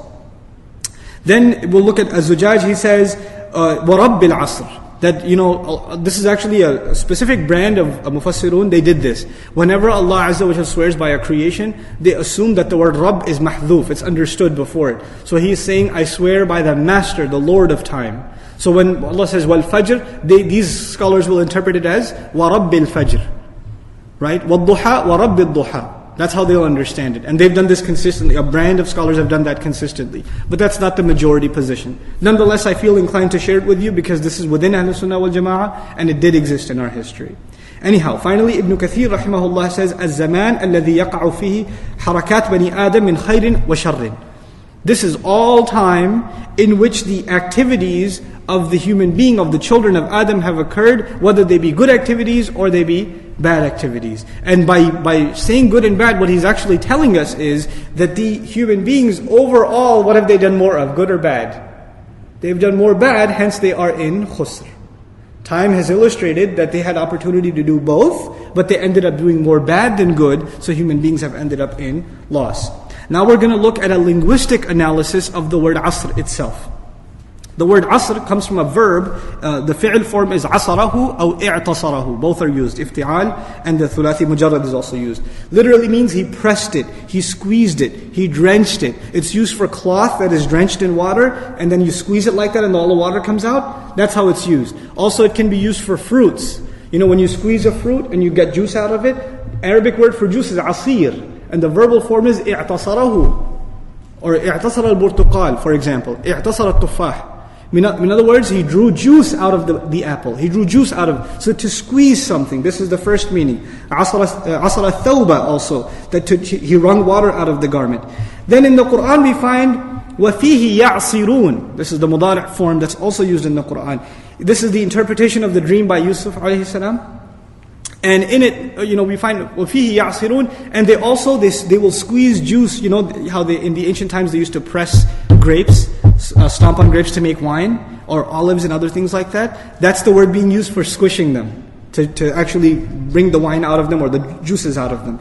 The poet says, لَوْ كَانَ فِي أَمْلَاكِنَا أَحَدٌ يَعْصِرُ فِينَا كَالَّذِي تَعْصِرُ. Had there only been among our leaders any one of them that spends or squeezes out from his wealth to give to us the way you give. In other words, this guy from one tribe, he goes to the leader of another tribe, and he's trying to get some money out of him, right? So, and he thinks of money as, you have so much, so what you give is just a little droplets that you squished out of there. You have the core of it. So he says, I wish we had leaders that, squished some of their wealth so we could enjoy the droplets the way you give. So he's trying to butter him up so he gives him some money, basically. That's what poetry is about. But the benefit of poetry is it gives us an insight on how the Arabs use these words. So we have a better understanding of how Allah Azza wa Jalla is communicating with those ancient Arabs. Because it's their language, that's the language they spoke. Then we find asarat. Interesting usage of verbs in the Quran, in ancient Arabic. Asarat is used for a woman who has reached the dawn of her youth. In other words, her youth is about to expire. Then they say about her asarat, the feminine form is used for her. Or if a girl reaches maturity, they also use the word asarat, that she's matured into a woman. We find a'sarat as-sahaibu. The clouds reached a point where they were to be squeezed by the winds. Literally, the image, the Arab it's very picturesque language. The clouds are imagined as like cloth that are squeezed, and then the rain comes down. This is actually the imagery captured in the word in the Quran, وَأَنزَلْنَا مِنَ الْمُعْصِرَاتِ, same root, وَأَنزَلْنَا مِنَ الْمُعْصِرَاتِ مَاءً ثَجَّاجًا. Same root is used. We set down from the clouds that are squeezed, meaning winds push them against each other and they get squeezed and then the rain comes down. That's the imagery that's been presented in these ayat. That the Asr is, this is something we mentioned before, but I'll tell you where it comes from now. Ash-Shihab writes this in Sharh al-Shafi. He says, Asr is a period of time during which someone you know passes away. And is also a period of time that you know in history where a nation became extinct, or a nation came to its end, which is tied to what we were saying in the beginning. A state of emergency and also the tragedy of human history. That's the two themes that are connected in the meaning of Asr. Then finally, a couple more. مَا فَعَلْتُهُ عَصْرًا. When you say مَا فَعَلْتُهُ عَصْرًا, it means I didn't do it at the time I was supposed to do it. So Asr is used as a time you are supposed to do something. By understanding that implication of Asr, what we're learning in وَالْعَصْرِ إِنَّ الْإِنسَانَ لَفِي خُسْرٍ is human beings are in loss, and the time to change the way they are supposed to do it is right now. This is the time to change immediately. That's one of the benefits of Asr in that word. Then جَاءُوا وَلَكِنْ لَمْ يَجِئَ لِعَصْرٍ. Similar meaning. He came but not at the time he was supposed to come. Or they came but not at the time that they were supposed to come. These are the meanings of just the word Asr. We are being asked to reflect on time that is dripping away from all of us. We can get lost in the technicalities and the grammatical analysis and the quotes of the Mufassirun, but let's think about how this applies to us. You and I have 24 hours in a day.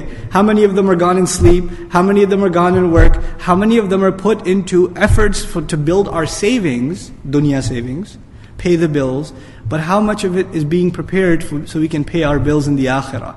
How much of it is going so that we can actually be ready to stand before Allah Azza wa Jal for that audit? There's the audit in tax season, then there's the ultimate audit that's coming, in which we all have to stand for every single thing that we've done.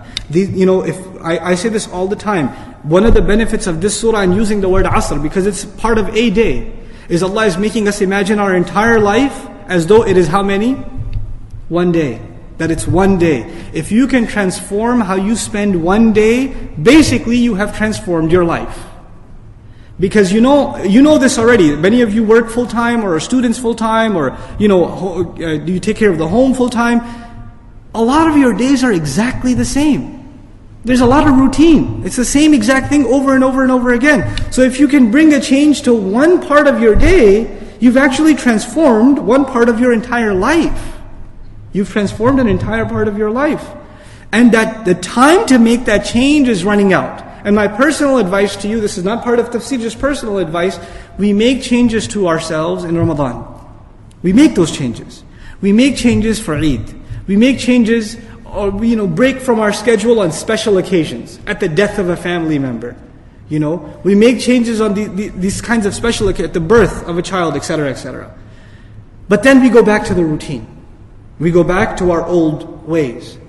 Why do we go back to our old ways? Because we don't see the sense of urgency. You see, you don't say, man, I used to go to work on time at 9 o'clock, and I was doing that for a while, but then I just, got lazy, and now I go at 10 o'clock, 11 o'clock. You won't do that because you're going to get fired. There's a sense of urgency, you have to be there. And the fact that you have convinced yourself that there's an absolute sense of urgency, you have no choice but to be there on time every day, you have no choice in the matter, it automatically made your consistency easy for you. It didn't make it hard anymore. You just have to do it, you don't think twice about it. Somebody says to you, how do you do it, man? I just got to do it. I don't think about it, I just do it. That's it. Now if we really, really believed, like we believe we will lose our job when we don't show up on time, right? If we really, really believed that we are heading for loss, and there are certain behaviors that need to enter into our life, like the regularity of salah, for example, like the abandonment of vain activity, for example, if we were really convinced that not changing our behavior will lead us to loss, like the loss of a job, right? Like, nobody's going to be late for their immigration appointment. They're going to be there 2 hours early. Right? They're going to prepare the night. They have Qiyam al-Layl the night before, because it's at 6 a.m., so they won't go to sleep. They'll be there early, because they are convinced this has to do with, if they don't do this, they will be in loss. If we are truly convinced this will lead to loss, then changing one day, rather changing your whole life becomes very easy. But when does it become easy? When there is belief. Which is why when Allah talked about khusr, what's the first exception He mentioned? Those who what? They believe. It is not just casually, oh, those who believe, yeah, I'm included. No. This is not the kind of belief we're talking about here. This is real, deep conviction that what I am doing is directly connected to my success, directly connected to my failure. I better change my ways. I better get my act together. This is just in the word al-asr itself.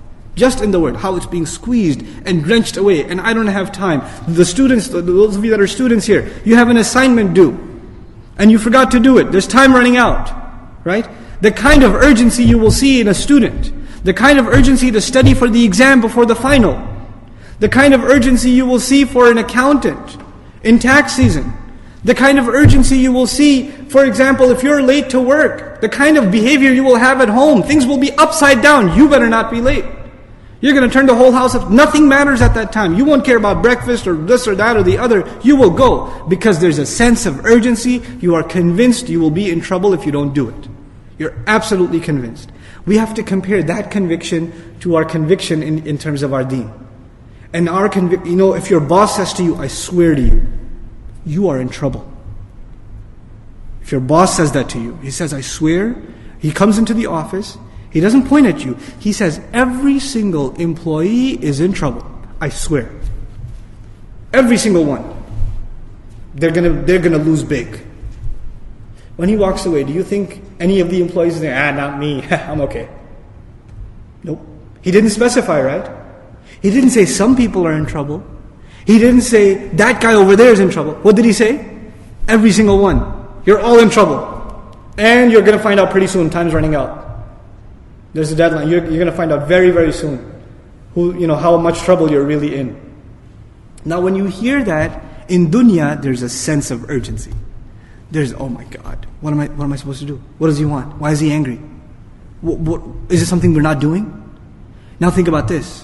When you get a job, and I'm giving you these examples so we understand the rest of the surah well, inshallah ta'ala. This is a critical surah for the life of a Muslim. It is such a gift from Allah that He gave us 3 ayat that can change our life. You don't have to memorize Quran to change your life. Just remember Surah Al-Asr, man. Subhanallah. How it will transform your life. How it will transform your life. Now think about this. You get a job. Your boss says to you, you got 4 tasks.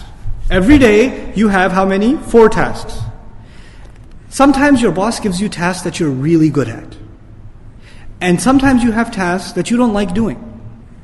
But because this is your job, how many tasks do you have to do? All 4. You only like 2 of them, but you still have to do 4. 2 of them you enjoy doing, 2 of them you don't enjoy doing, but you still do 4. Now if some of you decide, or I decide, I'm just going to do 2 of those. Because I'm really good at those 2. I'm not going to even touch the other 2. I'm not worried about that. He'll be okay. When he sees how impressive my first 2 are, he'll forget about the other 2. So you don't do the other 2 tasks. And the boss comes after a week, so what's the story? Where are you on the progress? I finished the first 200%. Oh, what about the other? Actually, I'm not going to do those. But see how good I did the first 2. What's going to happen to this person? What do you think is going to happen? He's going to keep his job? No. Even if you did not the best job, but at least you did your best for all 4. You didn't get 100%. You got a 70% for all 4. That's better than you getting 100% for one of them. You understand? So when Allah sets out 4 conditions, إِلَّا الَّذِينَ آمَنُوا وَعَمِلُوا الصَّالِحَاتِ وَتَوَاصَوْا بِالْحَقِّ وَتَوَاصَوْا بِالصَّبْرِ, and we say, Iman, yeah, we should work on our Iman. Some good deeds. And you say, this other stuff, this is for speakers. This is for da'i, this is for the shaykh, this is for somebody, this is not for me. This is for somebody else. Then what are you doing? You're saying, Allah says, everyone's in trouble except people who meet 4 conditions, but you're only interested in 2, or 1, or 3, or whatever. You're picking and choosing. That is also in loss. It's all or nothing. It's all or nothing. That's the attitude we have to develop in regards to this surah. I'll take 10 more minutes, inshallah ta'ala. We'll probably have to have a 3rd session about Surah Al-Asr, inshallah. That was my fear originally, was 3 sessions on Surah Al-Asr. Walillahi alhamd. Okay. Let's get to Inna al-insana lafi khusr. First of all, the word inna. Inna is used in the Arabic language, not just to mean certainly, but to talk to a group of people that are in doubt about what you are saying. By using the word inna in innal insana lafi khusr, we are already learning that most human beings, when they hear this, guess what? They don't believe it. They don't believe that it's that bad. It can't be that bad, bro. That's a pretty depressing lecture you gave.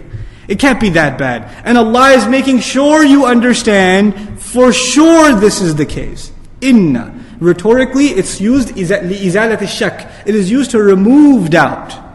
And by saying that, I say the doubt already exists. The doubt already exists. And you would think this is talking to al-kafir. Some mufassirun said, al-insan ay al-kafir. But then other mufassirun came with even stronger dalil against that. Why? Because al-istithna at the end, illa, with the exception. Because Allah put exception, it's all humanity. If it was al-kafir, then there wouldn't be an exception to the kafir. Kafir is kafir. But because it's illa at the end, this is referring to each and every single human being. Now let's look at the word insan quickly. The word insan, we've talked about this before because it's come up many times in different surahs. The word insan comes from different roots, it's argued. One of them is nisyan, forgetfulness. And part of that is the human being can be reminded that he's in really, really deep trouble, but what happens soon after? Forgets. You hear a khutbah, you get reminded, you remember, and you say, man, seriously, I got to get my act together. And then by the time you get to the car in the parking lot of the masjid, you've already forgotten. Insan. Human beings, Allah gave him a covenant before he even came to this earth. أَلَسْتُ بِرَبِّكُمْ قَالُوا بَلَى شَهِدْنَا. In Surah Al-A'raf, he said, am I not your master? We said, yes, of course you are. We bear witness. We bore witness to Allah that He's our master when we came to this earth. Guess what happened? We forgot. We forgot.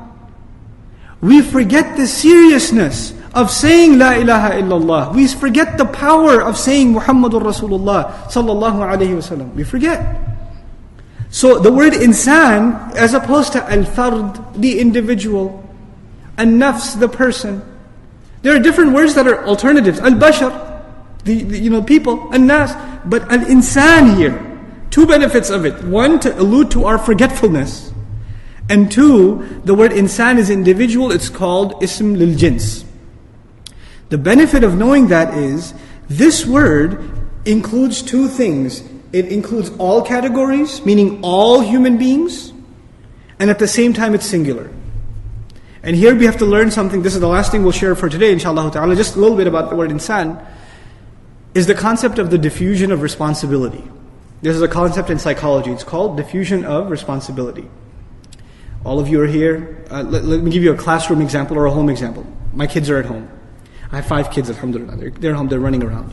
As I'm leaving the house, I say to them, be good, and I close the door. I just say, be good. Are they going to be good? No. This is what you call diffusion of responsibility. But if I open the door and I say, Husna, don't bother your sister. Waliya, don't draw on the wall. Huda, don't yell. Imad, go to sleep. If I specify, then are they going to be more responsible? Yes. If I say generally, then what happens? It must be talking about someone else. I'm already good. You understand? The teacher says in the classroom, the kids are making lots of noise. The teacher says, be quiet everyone. Does it work? But the teacher takes one student and makes an example out of them. Everybody's making noise. This is, by the way, for teachers, this is a good tip. Okay, everybody's making noise. You single out one student. Kareem, you want to keep talking? Just one. Guess what's going to happen to everybody else? Everybody chills out. Why? You specify. There's no more diffusion of responsibility. It didn't get divided up. And a lot of times when people are given a responsibility, they start assuming, yeah, it's important, but there's always someone else who can do it. Right? Yeah, there's trouble. The teacher walks in, you guys are in big trouble. The teacher says, you guys are in big trouble. Not that scary. I pick on Kareem again. Kareem, you don't know how much trouble you're in. Is that far more scarier for Kareem? It is, isn't it? Now to say, إِنَّ النَّاسَ لَفِي خُسْرٍ, people are in trouble. People are in loss. That's one thing. إِنَّ الْإِنسَانَ, each and every single individual, forgetful human being is immersed in a state of loss. So when the human being hears this ayah, who is he to think about? Himself. Forget everybody else. Forget everybody else. It's just I am in trouble. I shouldn't think about anybody else right now. I should only be thinking about myself. When it comes to our salvation, being saved on the Day of Judgment, there is no charity. On that day, the mother doesn't care about the child. The mother doesn't care about the child. With the exception of Rasulullah sallallahu alayhi wasallam, the people, the prophets alayhi wasallam are saying, we can't make shafa'a for you. Go someone else. I have nothing to give you. That is the day when brother is running from brother. Best friends are no longer best friends. وَتَقَطَّعَتْ بِهِمُ الْأَسْبَابِ يَوْمَ يَفِرُّ الْمَرْءُ مِنْ أَخِيهِ وَأُمِّهِ وَأَبِيهِ. On that day, you love your family so much. And by the way, we sometimes, out of love of people, we do really bad things. Right? We do really, really bad things. And those same people, the person who's about to be thrown in hellfire on the Day of Judgment, he says, وَمَنْ فِي الْأَرْضِ جَمِيعًا ثُمَّ يُنْجِيهِ. He says to Allah Azza wa Jal, لَوْ يَفْتَدِي مِنْ عَذَابِ يَوْمِئِذٍ بِبَنِيهِ وَصَاحِبَتِهِ وَأَخِيهِ. Can I be saved from the punishment in exchange for my son? Can you throw my son, my baby, can you throw him in hell instead of me? That's what the guy will say. And my wife, and my brother, and my mother, وَأُمِّي وَأَبِيهِ وَفَصِيلَتِي, and his extended family.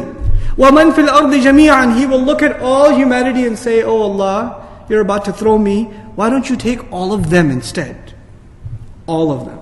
Just let me be saved. ثُمَّ يُنْجِيهِ, then he should be saved.